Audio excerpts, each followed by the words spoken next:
record. Okay, I'm going to go ahead and record, guys, and just kind of walk through these slides that I have. And I don't care if you guys want to jump in. If you have questions when we're going, just cut me off, or we can ask some questions at the end. But I know a lot of people on our team struggle with the follow-up. And so I wanted just to share some insight on some things that I do, and it may be new, it may be things that you're already doing, but hopefully it helps at least some of our newer coaches, understand kind of how to start following up or when they're sending messages and invites daily. So I am going to go ahead and get started. So as far as my process goes for following up, this is what I typically do. And I'm going to post the recording and post the slides in the team page too, so everybody can have them. So I always reach out to people and invite them, obviously, on the day that they comment or like or view my story. Unless it's something I post late at night and I'm already planning to go to bed, then I'll do it first thing the next morning. But typically I start the invite process on the day of a post. I reach out to the people who are liking and commenting on my story, and I'm going to tell you guys in the next several slides what I say. And then my next follow-up is about 48 hours later. This is, whether they have responded or haven't responded. So about 2 days later after that initial post. And then about 4 days after that, which ends up being about a week after I made that post. And then again, 1 week later. So I'm following up with people at the 48-hour mark, at the week mark, and at the 2-week mark. So that's about 3 times before I move it over to the next month. And when I'm on that very last follow-up, that ends up being about 2 weeks after the initial like, comment, or view, that's when I say, because 9 times out of 10, those are the people who are either ghosting me or they say, no, I'm not interested. That's when I say, hey, would it be okay if I follow up next month? And I'll actually give you guys a script that I kind of use as well. So this is my process, and it seems to work well, but you have to track. So if you are doing this process, you want to make sure that you are tracking. And I can go get my tracker in a little bit, but I wanted just to kind of walk you through my process. So it's usually 2 days, a week, 2 weeks, and then I roll them over to the next month so that I can share every single month all of our amazing promos and programs and products, or if we have a themed group or something coming up that's really exciting. And I find that 9 times out of 10, if I just say, hey, would it be okay if I followed up next month, or if I circle back next month, we always have some really exciting promos and products, and I don't want you to miss out on it. And they either want me to get out of their inbox, or maybe they will be interested. So 9 times out of 10, they say yes, that they want to hear from you next month. So what do you say to a new like, comment, or view? So I know a lot of people struggle with, how do you send that kind of initial invite? And so when I'm reaching out to people who are brand new, I'm always using their name. Hey, Courtney, thank you so much for the love on my, and then I always identify what post it was, because not that people aren't kind of just mindlessly scrolling through Facebook, but I wanted to make it personal, so was it a transformation post? Was it my kids' post at the water park? So I always thank them for the love on whichever post it was. Your support means the world to me. I always get so nervous. So this is something I do just to share a little bit of vulnerability on my end, especially if it's like a transformation picture or an income progression. So I always tell them that I get nervous or I feel vulnerable putting myself out there or sharing my story or getting vulnerable, if it's that type of post. If it's not, then obviously you don't have to say that. You can just say, your support means the world to me. It feels so good to feel the love. I hope you have an amazing day. So for me personally, if it's the first time that someone has liked or commented or viewed my story, I am not going to send them an invite. I'm not going to be salesy. I'm really just legitimately trying to make a connection and saying thank you. And then I may go to their page. I may look around a little bit to see if that person may have some similarities with me, or some things that are in common with me, and make a note to go back and start commenting on some of their posts, right? So I look at those people as connections, all right? These aren't actual invites. It's more like a connection.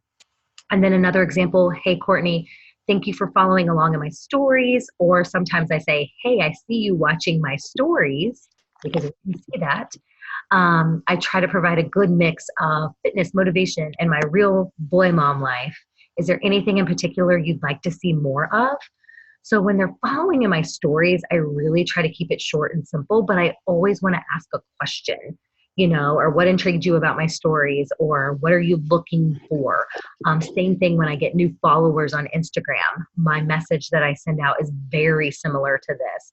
Hey, so glad you stumbled upon my page. I am 40. I love fitness. I'm a boy mom. What brings you to Instagram, or what brings you to my page? Just keep it short and sweet. Nothing about being a Beachbody coach per se, but just the things that really define me.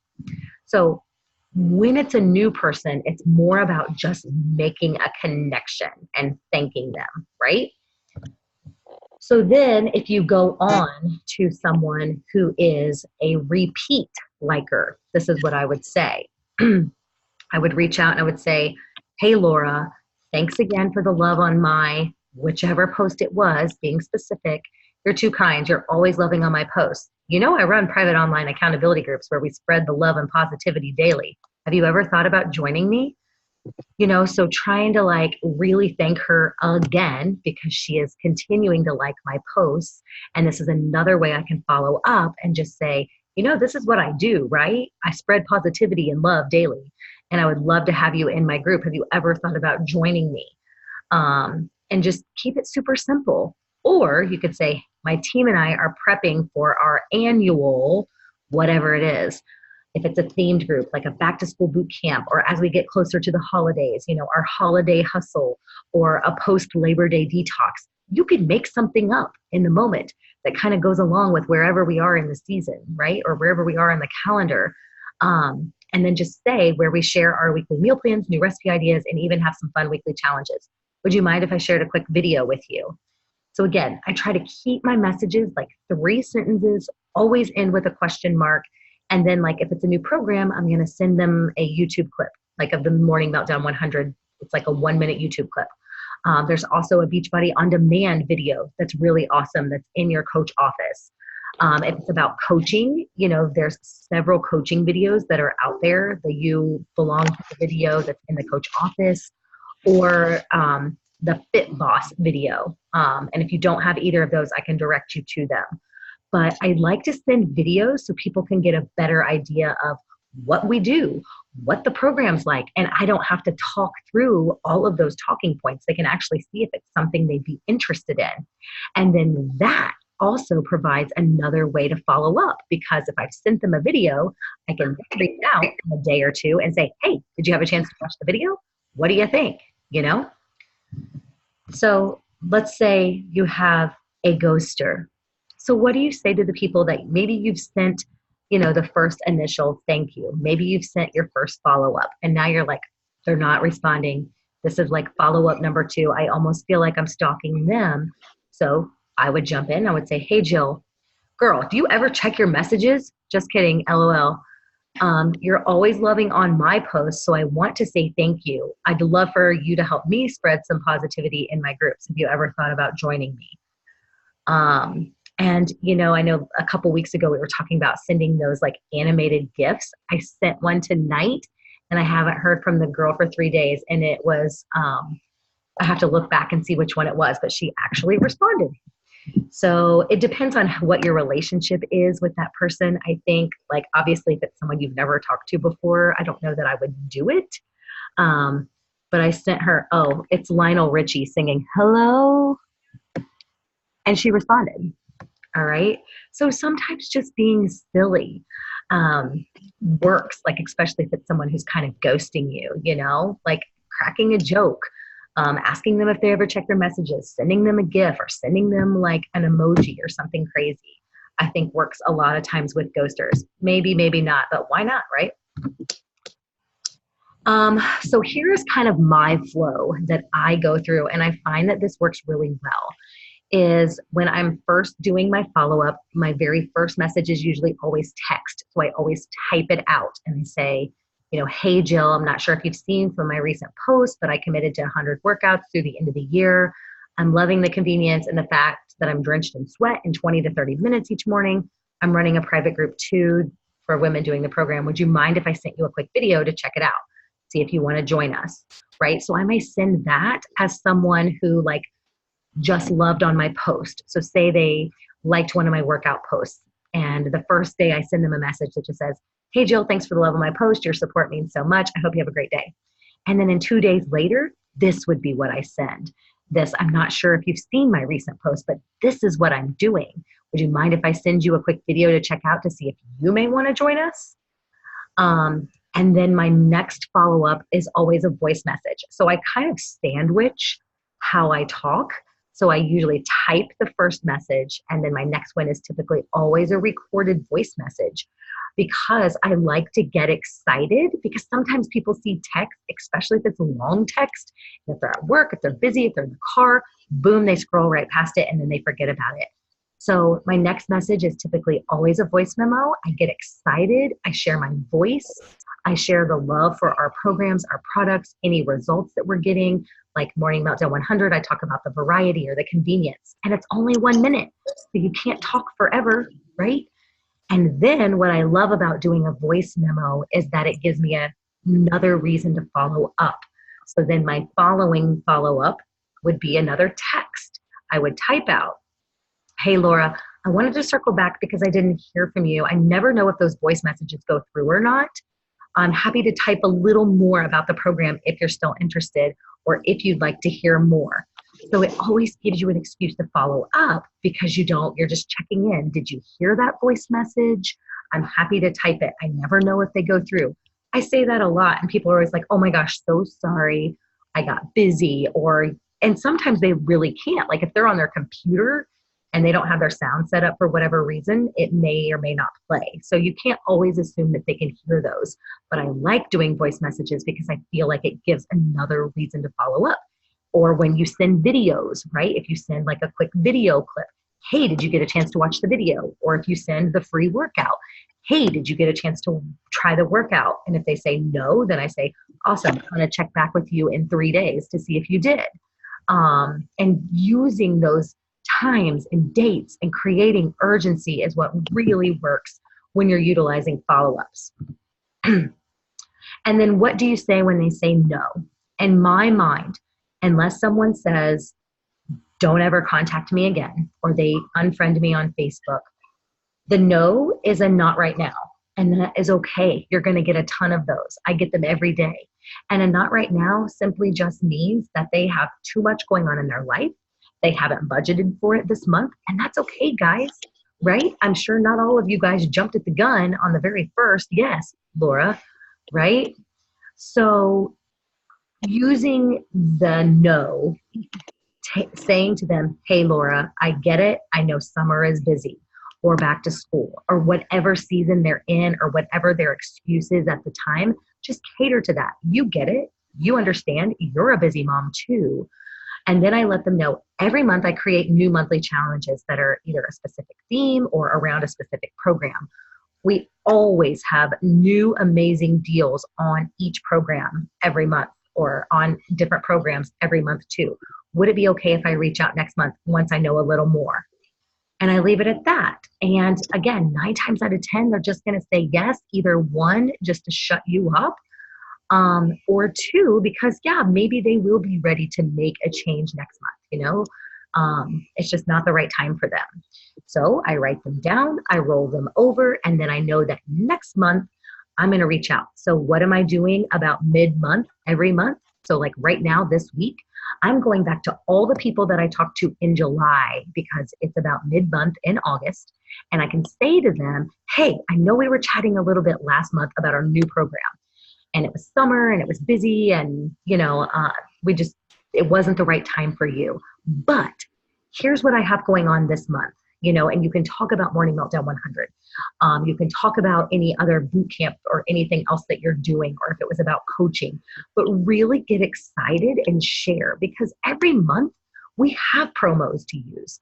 We don't always have our promo codes, but there's always a sale on some product, some program, And you can use that to your advantage and talk to them. What did they struggle with? Go back to making it personal and about them. And honestly, this is when I use a lot of voice messaging when I'm doing my following month follow-ups, because I'm getting excited. They can hear my excitement about the programs. They can hear my excitement about our accountability group. And I want them to be a part of it. And so then I just reach out and say, I wanted to circle back, see if it would be a better time for you. And then if they don't respond, you go back in with a text and say, hey, did you ever get that voice message? So it always provides a reason to follow up, right? And obviously you don't want to send 5,000 messages if no one's responding. I mean, usually I will get to the next month, and if they don't respond, I may wait until like a new launch or something like that. It's not always like every 3 weeks. It just depends, and then sometimes I just wait to see if that person starts interacting more with my posts. But that's why it's so important to track your business, so you know kind of who you're talking to and what that kind of relationship looks like. I got ahead of myself, but if it's a new month follow-up, I would say, hey, Courtney. And then, like I said, I usually always do voice memos on the next month, because it allows you to share your excitement about a new program or new products. Like, think about this, next month we have our pumpkin spice Shakeology. So it's something exciting. People get excited about pumpkin spice. So you have to get excited about it, even if you don't like it, because it provides an opportunity to bring in more customers. Like I'm going to just be honest. Like, I did not like Country Heat one bit, but I did it. And I pretended I loved it every single day. And I got excited about it because I knew a lot of people, especially people who were overweight and who couldn't really do high intensity exercise, could really benefit from that program. So I had to immerse myself in that program, and now I love it. It's fun. We do it in the hotel room, right? But getting excited when you talk about new things, like, what do we have this month? We have a brand new program. We have the 3-day refresh coming up. You could reach out to people offering them like an opportunity to do a 3-day detox with you, and kind of share something personal about that. But sharing new goals, new programs, new products, promotions. And this is something I would say, hey, I know we were chatting last month and it wasn't a good time because of blank, whatever it was they couldn't commit because of, but I couldn't wait to share all of the amazingness in August. Are you still looking to make some changes to your health and fitness? Or are you still looking to make some changes to your routine? Or would now be a better time? Leaving it kind of vague instead of just being like, is now a good time for you to purchase your Morning Meltdown 100 package? Trying not to keep it salesy, but to keep it like, hey, I want you in my group.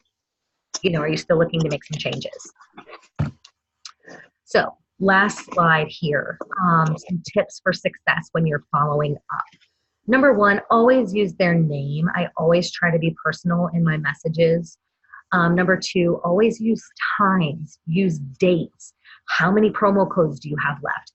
I find that when I use numbers, it creates a sense of urgency. So if people know they only have till the end of the week, if people know that we're starting July 29th, if people know you have 2 promo codes left, then that creates a sense of urgency for them to take action, right? Always end with a question. I always end my follow-ups with a question. And again, keeping your follow-ups kind of short and sweet. You don't have to write a novel. Don't give away the cow, right? There's plenty of time for that. What you want to do is provide just enough information to make them want to ask a question. And that's all you need to do, is to get them saying yes. Hey, would you mind if I sent you a quick video? Yes, perfect, send the video. Then you do a follow-up. Hey, did you get a chance to watch the video? They say no. You say, perfect, I'll check back tomorrow and see what you think about it. So you're always trying to get them to respond or to say yes. Always track your follow-ups and roll them over to a new month. So you've got to have some type of tracking system in place, whether you do pen and paper, whether you use Google Streak, whether you use Teamsy, whatever works for you. There's no right or wrong way. You just have to have a system in place. Otherwise, you're going to get lost in the messenger thread. So you need to make sure that you know who you're talking to and roll them over. Always connect with something personal. So I try to do this as well, depending on who I'm talking to. What do I have in common with this person? Did I go to high school with them? Do we have this? Are kids the same age? Do they go to the same school? Where do they live? Did I just see them take a vacation? What are some of the, like, are they posting pictures of food, pictures of places that they shop? So trying to make a connection and giving them some genuine compliments on things that they're posting or that you may have in common too. And then lastly, I always like to show my excitement because I find that if I like really type out a long drawn out post, again, they're probably just going to keep scrolling because they don't have the time to read it because they're in the car, they're busy, the kids are screaming. So use that 1 minute voice clip, get excited. Like think about how this company, these programs, these products have changed your life and share that excitement with them. And so you don't have to do voice messages all the time, but mix it up a little. You know, like I said, I kind of go text, voice, text. So it gives me an opportunity to follow up. It gives me a chance to have some variety, to show my excitement, and to really just talk about our programs and what's coming up and get excited about them. Phew! That's it. Out of breath. So, questions, comments, concerns?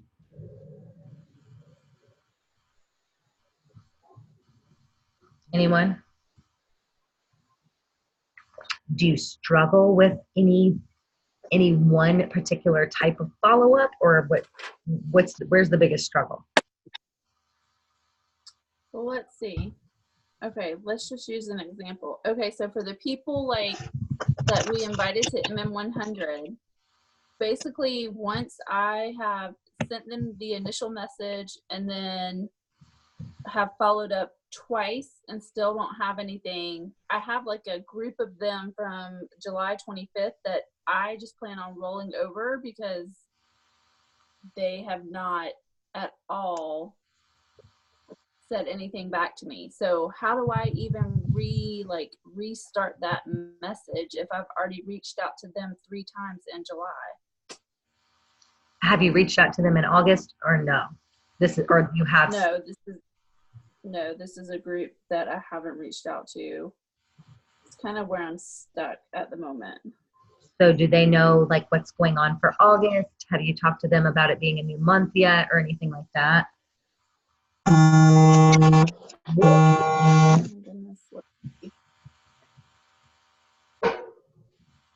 Hello? Hello. So no, I have not reached out to them in this month. Like I sent them the MM100 preview. Yeah. They were following my story or whatever. So maybe I sent them the preview and then I followed up with them. Have you thought about Can you hear me? Yeah. Yes. Have you thought about sending them the sample workout? Yeah, I have thought about that. I didn't know if that's where I should go next if they're not answering. I would just be like, hey, I was thinking. Sorry, I would just say,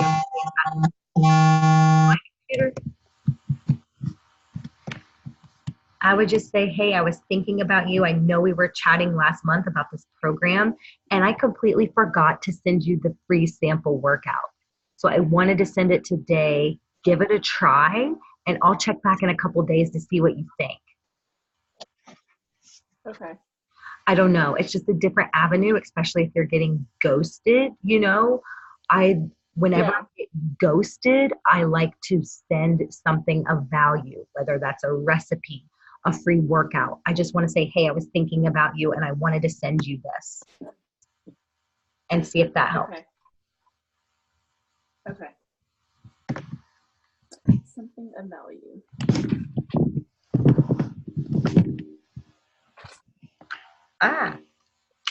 Anyone else have any particular struggle?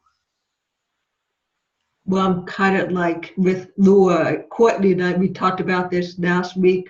I have a friend, I went to college with her. She has heard about Beachbody programs. She said, I love Beachbody programs. I'm like, do you have the account with this? She said, no, she has a membership to a gym with her boyfriend, but so she was telling me all these excuses. I just sat there and listened, and she said, "I know these are all excuses. Like she got a different job, and it gives her hours." And so basically, I'm like trying to listen to her. Like I can sympathize with her because I've been in her shoes before. So I'm like, you see that story of like losing money at a gym for not using it and so forth. And I'm kind of like Noah. She kind of like stopped talking. I can tell when she has seen my post on that. But is that like you would talk about one of your slide about a ghoster? Is that like a fine line? Keep going after that person, or should I just like? I, I guess I'm asking if I should continue to go after her, or should I just back off a little bit, give her time, and then jump back in? If that makes sense. Ashley, I would, unless they blatantly say no, and sometimes people will say, I will contact you when I'm ready. If I'm getting kind of that vibe, then maybe not, or maybe just put it on hold for a little bit. But again, just following up, sending something of value, like, sending the free workout. I'd love for you to try what I'm doing. Um, Try it out. Let me know what you think. Because she's not even active at her gym right now. She said, I haven't been there for a while, and she was going there with her boyfriend, and they both just lost motivation. And I guess the gym doesn't have daycare or something. She's talked about the boyfriend's son being too young. So she said, we have him, that they can't go. So I must try to, if let's say Beachbody has kids, what kind of programs that he could do it on his own, or you guys could make it as a family workout night and do that. And she seems to like that idea. So she basically didn't say no right away, but she was like all for it. Then she kind of like backtracked on what she was saying. And she was like this when in college. This wasn't anything new. It was just like, it's almost like dancing with her right now. I'm like, come on, girl. Like I was telling Courtney last week, I said it had like the fishing line and the one I'm trying to get the hook, and I almost got like the hook on her, but it's like waiting process right now. Just working on my patience. Yeah, I know. It's frustrating, but I find that, if you're talking to enough people, you can't take it personally. You just have to maybe put that person on a list and then follow up with them later. And reach out when it's a new month or a new program or a new accountability group and share that excitement again. Yeah. Okay. Thank you. Yeah.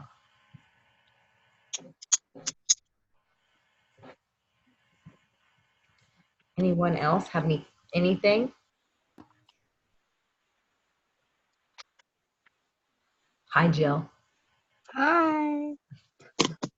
Courtney, I think you were trying to talk, but I could see your mouth moving, but you were not. No sounds were coming out. I forgot to hit the unmute button. Is anyone else having a super slow month? Like, Yes. slow? This is like May all over again. I can't do May again. I have a huge list of college moms. We're all moving our kids to college this week. So they're like, let me get through move-in. I'm serious. Yeah. My list is like huge. Good. Well, I think everyone here now is back to school finally. So I'll give them a few days, but that's all they get. Let's get moving. We're next week. We don't go back until the 19th. As far as like local schools, Logan goes Wednesday. Yeah. It's very slow. Okay. Yeah. Glad I'm not the only one. Oh no. I feel like I'm usually much further along, and this month I'm like pulling teeth. Yeah. Mm-hmm. That's why I need to like get some results with Morning Meltdown 100 and stop eating all the things. Yeah. So Me too. I can actually like inspire somebody to want to try it.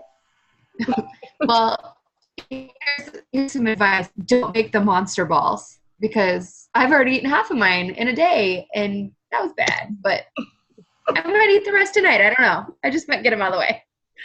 Oh my gosh, I can't. I've done good today, but today's like the first day in like 3 months. So, woo. Anybody else comments about following up? I would just say, try to get a system in place, first of all, where you have a system, whether it's 2 days, 1 week, 2 weeks, whatever kind of system you want to use, and track that and see if that helps you too. And then really just kind of sharing every month what we have going on. I think that helps with not only follow-ups, but also your current customers and coaches too, for customer retention, challenger retention, just to keep them in the loop of what's going on,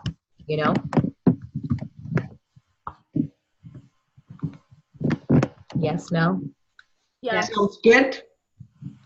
Yeah, my challengers, I put into place my challengers because they don't, even though they're in a message thread together, they still don't want to talk. So now I'm going to emailing them twice a month, even though they still don't want to talk, but they want the one-on-one email. I'm like, well, you have to talk back to me.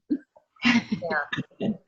But my girls, so my people seem to do better in a smaller challenge group. They're really intimidated by the large group that we have. Yeah. So all of my girls are in our own little MM100 group, and they've actually been doing really, really good. They posted pictures and measurements, and they're checking in every day, and they're dropping motivation, and they're lifting up one another. So that's going really well. That's good. Yeah, if I could just get the rest of them. So I've had more participation, like people giving me feedback and posting with MM100 than any program I've done so far. Yeah. The people are like into it and they're getting results, and it's really exciting because I haven't had that before. Nobody's ever really gotten into it like this. So, right. Well, that's good. Yeah. And I think this program might take a little longer to see some really drastic results because the workouts are so short. Like an 80-day obsession, I felt like people were getting results in 2 weeks. Yeah. I'm thinking once we're a month in, people will really start getting good results and wanting to share, and then we can share their transformations, obviously, if they allow us to. So it might just take a little longer to kind of get that ball rolling. Yeah. But yeah, back to school time is historically always really slow. So that's when we have to just kind of get creative and figure out, what can you do to kind of break the funk. So I don't know what that answer is. I wish I did, but just figuring out what can you do, what are people struggling with and how can you help them?